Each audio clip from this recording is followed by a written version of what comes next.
Welcome to the Real Estate Fight Club, a podcast for agents where you'll witness a battle of opinions about topics affecting your real estate business. There are many ways for agents to achieve success. The secret is to find which approach will work for you. Now, always in your corner, here are your hosts, Jen Mertland and Monica Weekly.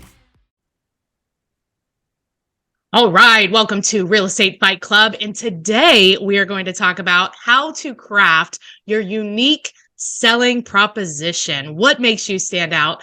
Here with me today is Coach John Kitchens of the Coach Code podcast and one of our coaches. Hey, John. What's up? How are you? Good. I'm excited because I think this is a topic. It's like, well, aren't we kind of like all the same? Don't we kind of all do the same thing? But as this market shifts, it feels like you have to know your value proposition, right? Right. You absolutely do. It's the, how do you stand out and not fall into being a commodity? And that's why it's important. That's why it's so important, thing, right? Yeah. Absolutely, because when you get grouped into that bucket, then it usually now comes down to price. Nice. Right. And what we always have to remember in the absence of value is when people question price.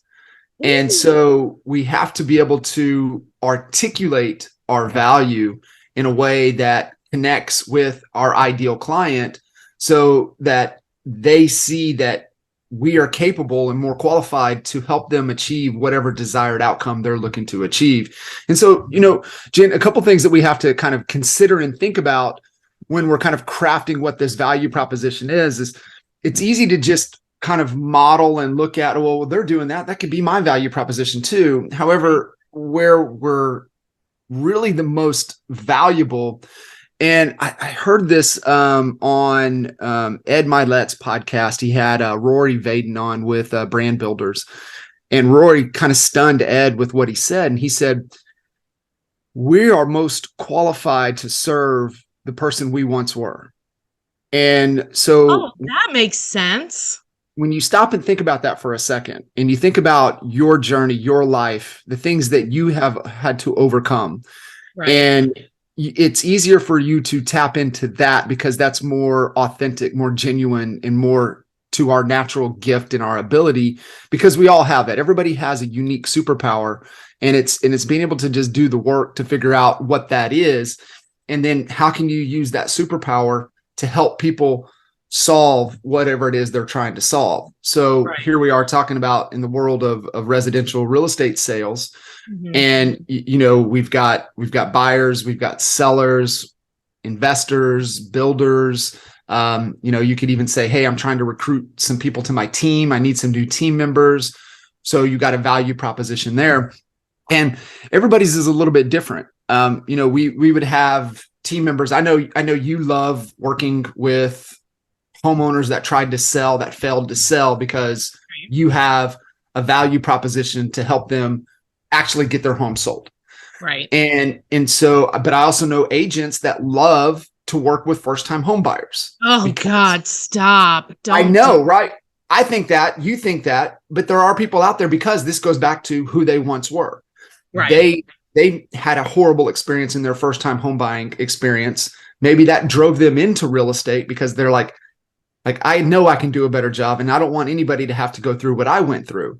And so that becomes their value proposition, because maybe they're an educator. They maybe have more patience. Maybe they're, informative. They want to really inform the new homeowner what their strategy and process really should be, so that they buy the home right. They set themselves up. They think about all of the future home ownership responsibilities, right? They're able to go deep down that path. But everybody's is a little different. So, Jim, the first thing that I would say is, okay, well, who do I want to help, right? Yeah, who do I want to serve? What problems do I want to solve? And everybody has a unique, different problem. For you, somebody that's trying to sell their home that failed to sell, what their problem is. Right. And you're qualified to go in and help them solve that problem. Right. And I think that's where you got to kind of step back for a second and say, okay, what problem in this industry do I want to solve? Mm-hmm. That's where you have to start. I like that. So let's walk down the path and let's say, okay, I would say most agents are more, at least initially, suited to serve buyers, right? So we'll say we could just do the first time home buyer. No, let's do something else. That'll make me angry. I'm already angry. You know what I make me mean? even more angry. All right. Let's say that it's like a specific part of town or something like that, right? Sure. So how do we craft our unique selling proposition around, okay, so I grew up in this part of town. I live in this part of town. I know the most about this part of town. So if you are looking to buy or sell in this part of town, I can help you because I think there has to be a level of knowledge and awareness of the market, and really becoming a student of that market down into the trenches, not the 30,000, not the 15,000. I mean, down in the trenches, the ground level understanding of what's going on in the market. You know, who are the builders? Maybe those homes were built in the 40s, 50s, 60s. Do you know how they were built? What they were built? Who's doing the rehab process on these in this area? What's coming? How connected are you with the economic development committee? What are they trying to do with the neighborhood? Right? Like getting down into there, because depending upon the neighborhood, some people understand, and especially when you get into the older, more neighborhoods in the neighborhood beautification and just certain neighborhoods like have those little reservations and stuff like that. Absolutely. Even then into, you get into, the communities that are emerging that have, new construction with these master plan communities, and who are all the builders? What's the difference in the builders? And so really understanding, what the product is, one, also knowing what really is happening with the market in that neighborhood.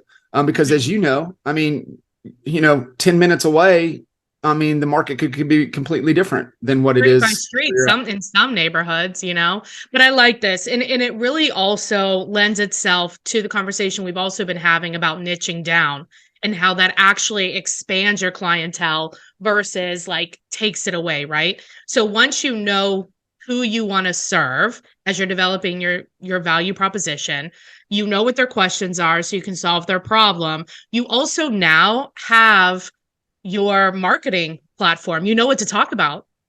Right. Boom, boom, you're done. No, just kidding. That's it. So easy. It's so simple. You got to keep tweaking and looking for what hook or what offer resonates with that particular client in that particular neighborhood.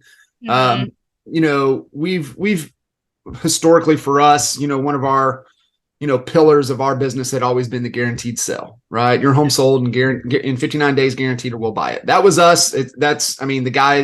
The guys in Lawton still run it to this day. That's been the message for 20 years, and kind of our pillar in that market. And did it work over the last few years? Yes, because it connects with distressed sellers.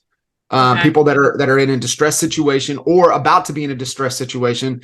And distress they could have equity, but they're about to be in a stressful time because they're on a time crunch. Right. And so that's where that message, 59 days, people can get their head around it. That's 2 months.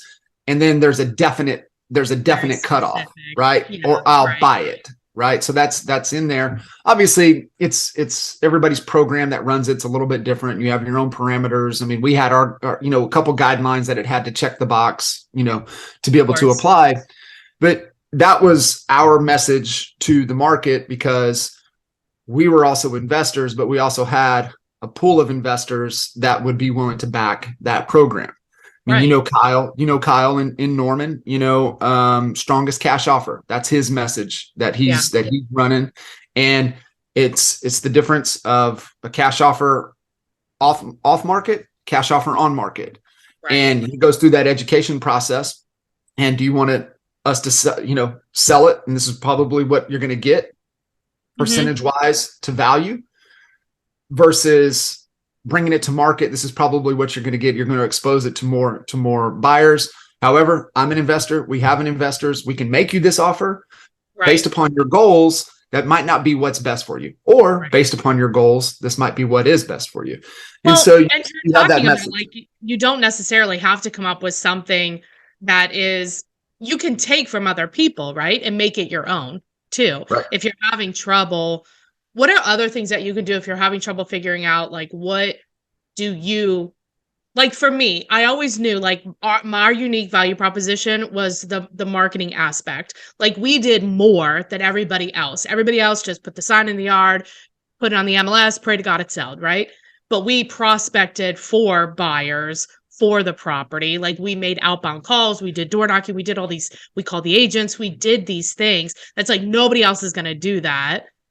Right. But how, if you're not a person that really knows, or maybe you don't do like something that maybe you only do like what other people do, how do you figure out what your value proposition is? Like specifically, I love the marketing thing, right? We find homes for sale that nobody else can. Yeah. And so what does that mean? What does that mean? What do you have to do? Is that we listen to what it is exactly you're looking for. We identify, because we know the market better than anybody else. We identify where those properties are, what that product looks like. And then we outbound go aggressively find that property. Right. And so that's kind of a value proposition. That's Right. How are you differentiating yourself than the other agent, like you said, that's just gonna maybe put a sign in the yard or run a couple ads here or there or whatever, but not really looking for what's off market to be able to go get that. And I think that is, with the inventory levels of where they're at, I think that has to be part of, if you do want to work with buyers, right? I believe that has to be part of your strategy to help them get into and find homes that are not available. Well, and I think too, what's important is that it also can be simple. It could be one simple thing. Like once you identify who the target is, like you said first, you know what their problems are or their problem, you could just pick the solution to that problem, and that's the value. And it doesn't have to be this like grandiose thing, right? It can be easy. Yeah. It doesn't, you don't have to complicate it. Keep it simple. And I think, getting back to fundamentally, what do sellers want? Sellers want the most amount of money that you can put in their pocket. What do buyers want? Buyers want the cheapest payment that they can get. Fundamentally, that is it. Don't overcomplicate it. At the root of it all, whatever their objectives, whatever their goals, you're talking to somebody trying to sell their home. They want the most amount of money they can in their pocket. I don't care what they tell you. They want the most amount of money in their pocket. Right. Buyer over here, they want the least amount of money coming out of their pocket. Even if they pay all cash for it, they still got utility cost. They still have, is their HOA tied to it, right? How much money is actually going to come out of their pocket if they buy this house? And so you can listen to what their goals are and their objectives, but understand, no matter what, you got to help them put the most amount, and you got to save them the most amount over here. I love it. So, as a coach, I know you have like a lot of worksheets and different things. Is there anything that you can offer the listeners to kind of like help them flush this out? I think kind of going through the clarity report is probably one of the most powerful exercises that they could do for where they're at right now. Because I think, Jen, this, there's a lot of agents that are either trying to launch, but a lot of people are really trying to relaunch their real estate business and their real estate career. They just, the market allowed for a deficiency in skill. Maybe that's a nice way to put it. I was thinking laziness, but okay. And it created bad habits. Now, were there some skills developed that were useful for the time? Yes. However, those skills are not probably going to serve agents very well right now. And it's actually getting back into the skills that were required, 4 or 5 years ago, before, what happened over the last few. So I think revisiting the skills that are required right now, that relaunch process, and it all has to start with clarity. The best thing that anybody can go through right now is taking a little bit of time, reflective time. And, maybe it is, pain and reflection is progress. So maybe kind of just sitting back and like what pains have I encountered? Where am I struggling, or where was I struggling, or what am I not happy with? And kind of that reflection process, go through the clarity report, and it'll really kind of get you thinking back on, okay, what do I want to really achieve? What do I really want? And that's really where, Jen, comes down to, what am I willing to commit to? And Right. the commitment's everything. That's like the hardest. That's like one of the hardest things, right? Yeah. Yeah. So so you have the podcast called Coach Code. Yep. Coach Code Podcast. We're everywhere you can find you enjoy listening to the podcast platforms. I would go there. Obviously you can go to coachcode.com. You can get access to the clarity report through there. But that Jen, I think, is probably one of the most powerful exercises that any of your listeners can go through. Awesome. Well, I appreciate you being on. Thanks, John. Absolutely. Always love it. See ya. Yeah. Welcome to the Real Estate Fight Club, a podcast for agents where you'll witness a battle of opinions about topics affecting your real estate business. There are many ways for agents to achieve success. The secret is to find which approach will work for you. Now, always in your corner, here are your hosts, Jen Mertland and Monica Weekly.